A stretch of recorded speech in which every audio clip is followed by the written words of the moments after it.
Hello students, welcome to ophthalmology at home. और आज हम पढ़ेंगे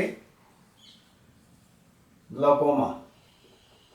सो एग्जाम पॉइंट ऑफ व्यू से will be studying glaucoma under following headings like primary open angle glaucoma, angle closure glaucoma, malignant glaucoma, congenital glaucoma, secondary glaucomas, lens induced glaucomas and few other topics. So glaucoma को समझने के लिए थोड़ी सी आपको concentration की ज़रूरत होगी। Will start with the definition of glaucoma. So glaucoma by definition is an optic neuropathy characterized primarily by elevated intraocular pressure being the most important or significant risk factor, with specific या recognizable changes in the optic nerve head ONH या optic disc, with visual field abnormalities या visual field changes। तो glaucoma को समझने के लिए हमें intraocular pressure को समझना होगा, जिसके लिए हमें एक्वस ह्यूमर की फॉर्मेशन, ड्रेनेज यानी कि एक्वस की डायनामिक्स को समझना होगा। फिर इस एलिवेटेड इंट्राओकुलर प्रेशर का आपकी ऑप्टिक नर्व पे या ऑप्टिक नर्व हेड या ऑप्टिक डिस्क पे क्या इफेक्ट है उसको समझना होगा, यानी कि ऑप्टिक नर्व हेड चेंजेस, इसको समझना होगा। रिस्क फैक्टर्स को समझना होगा कि what are the various risk factors for elevated intraocular pressure. और फिर हम समझेंगे कि इन सभी का आपकी अल्टीमेट विजन पे या विजुअल फील्ड पे क्या इफेक्ट है, यानी कि visual field changes. So therefore in headings में हम ग्लूकोमा को समझेंगे। तो विल स्टार्ट अवर डिस्कशन या journey of glaucoma from aqueous humour. तो एक्वस ह्यूमर से हम शुरू करते हैं कि एक्वस ह्यूमर क्या है। तो एक्वस ह्यूमर बेसिकली एक नॉरिशिंग फ्लूइड है आपकी आंख के एंटीरियर सेगमेंट में। अब एंटीरियर सेगमेंट का मतलब है posterior chamber plus anterior chamber, इन दोनों को मिला के हम बोलते हैं एंटीरियर सेगमेंट। तो अगर हम डायग्रामेटिकली इसको समझें या ड्रॉ करें, तो यहाँ पे ये आपका आइरिस है, on both the sides will draw it. यहाँ पर आपका क्रिस्टलाइन लेंस है। सो आइरिस और लेंस के बीच में जो स्पेस है, ये लेंस आपका सिलरी बॉडी से जोन्यूल्स के साथ सस्पेंडेड है। तो ये है जोन्यूल्स। तो आइरिस और लेंस के बीच में जो स्पेस होती है इसको हम बोलते हैं पोस्टीरियर चेम्बर। Posterior chamber. और आइरिस और कॉर्निया के बीच में जो स्पेस है, आइरिस और कॉर्निया के बीच में जो स्पेस है, इसको हम बोलते हैं anterior chamber. So aqueous humour is the fluid जो कि आपके पोस्टीरियर चेम्बर में है, और प्यूपिलरी एरिया के थ्रू, दोनों आइरिस के बीच में जो स्पेस है दैट इज द प्यूपिल। सो प्यूपिल के थ्रू ये जो एक्वस है it goes from the posterior chamber into the anterior chamber. तो ये सारी जगह पे जो फ्लूइड है दैट इज द एक्वस। और ये एक्वस आपकी लेंस को नरिशमेंट या मेटाबॉलिज्म में हेल्प करता है, and the aqueous also provides nourishment to the cornea, so let's begin with the formation या synthesis of aqueous. So aqueous की जो सिंथेसिस है वो बेसिकली होती है सिलरी बॉडी से। अब अगर आप सिलरी बॉडी को देखो, यहाँ से अगर आप सिलरी बॉडी को ड्रॉ करो, it's basically in the form of a right angle triangle. तो सिलरी बॉडी में दो पार्ट्स होते हैं। सिलरी बॉडी का जो एंटीरियर वाला पार्ट है उसमें प्लाइकेशंस होती हैं, तो उसको हम बोलते हैं parse plicata.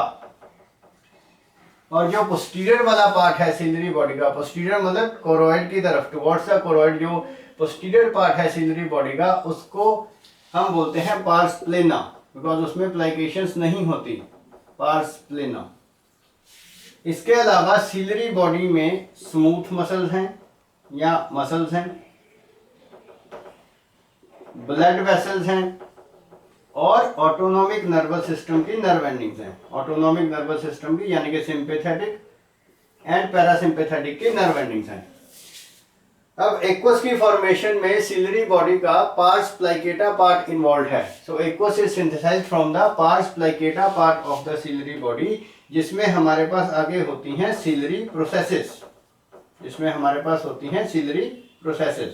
So the aqueous is synthesised या formed from the ciliary processes of the pars plicata of the ciliary body. अब हम सिलरी प्रोसेसेस को डिटेल में पढ़ेंगे। तो बिकॉज एक्वस जो है आपके ब्लड का प्लाज्मा का ही फिल्ट्रेट है, सो सिलरी जो प्रोसेसेस हैं इसमें जो ब्लड वेसल्स की फाइन कैपिलरीज आती हैं वहां से एक्वस की फॉर्मेशन शुरू होगी। सो द सिलरी प्रोसेसेस इनके बिल्कुल इंटरनल या इनर मोस्ट ब्लड की कैपिलरीज हैं। कैपिलरीज के बाहर स्ट्रोमा है और उसके भी बाहर दो लेयर्स हैं हमारे पास एपिथेलियम की, दो लेयर्स हैं एपिथेलियम की। The inner most is pigmented epithelium और जो उसके बाहर वाला है that is non pigmented epithelium. तो अगर हम अब इसको स्पेसिस की फॉर्म में याद करें तो यहां पर है आपका posterior chamber, let's say will draw it diagrammatically समझने के लिए। तो लेट्स से कि ये आपका है पोस्टीरियर चेंबर। यहाँ पे एक्वस सबसे पहले फॉर्मेशन के बाद या सिंथेसाइज के बाद सिक्रीट होकर आएगा और बिल्कुल इंटरनल या इनर मोस्ट अब आपके पास आ गया कैपिलरी का ल्यूमन। सो ये आपकी कैपिलरी का ल्यूमन हो गया।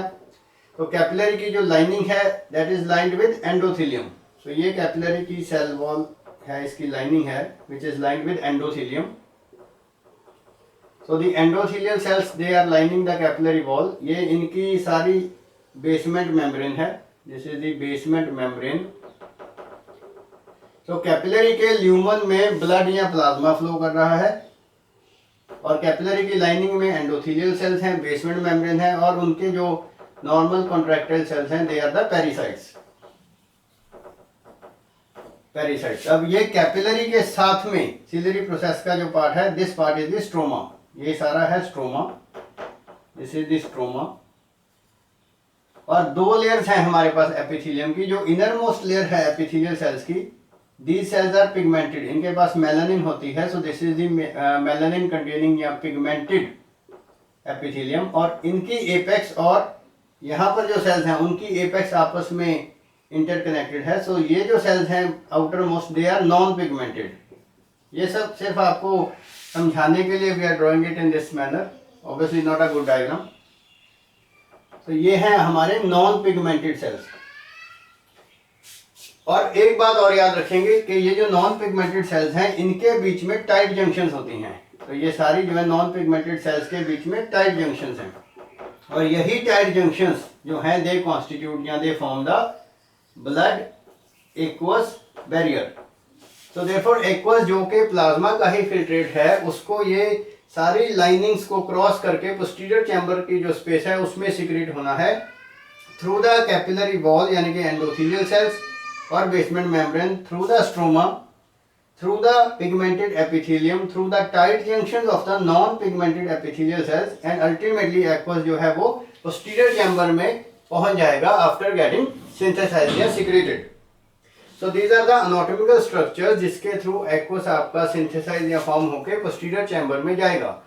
अब हम अगर इसकी फिजियोलॉजी को स्टडी करें तो ये सारी एक्वस की सिंथेसिस में या फॉर्मेशन में जो मेन प्रोसेस इन्वॉल्व है वो है एक्टिव या एनर्जी डिपेंडेंट प्रोसेस। सो जो मेन प्रोसेस इन्वॉल्व है एक्वस की फॉर्मेशन में दैट इज द एक्टिव या energy dependent process of active secretion. So majority of the aqueous therefore is formed by active energy dependent secretion जिसमें दो pumps काम करते हैं, one is a sodium potassium ATPase pump और one is a carbonic anhydrase pump. Sodium potassium ATPase pump and carbonic anhydrase pump. Now what will happen is that due to the energy dependent या active activity of this sodium potassium ATPase and carbonic anhydrase pump, so ये जो solutes हैं sodium है bicarbonates हैं, so all these solutes they are actively pumped into the posterior chamber. So जब ये solutes actively pump होके posterior chamber में जाएंगे तो naturally this will create a solvent और a solute gradient. So solvent या ऑस्मोटिक ग्रेडियंट क्रिएट होगा, जिसके पीछे पीछे या जिसके साथ में जो लिपिड सॉल्युबल सब्सटेंसेस हैं they will move by the process of diffusion, और वाटर सॉल्युबल सब्सटेंसेस जो हैं they will move by the process of ultrafiltration.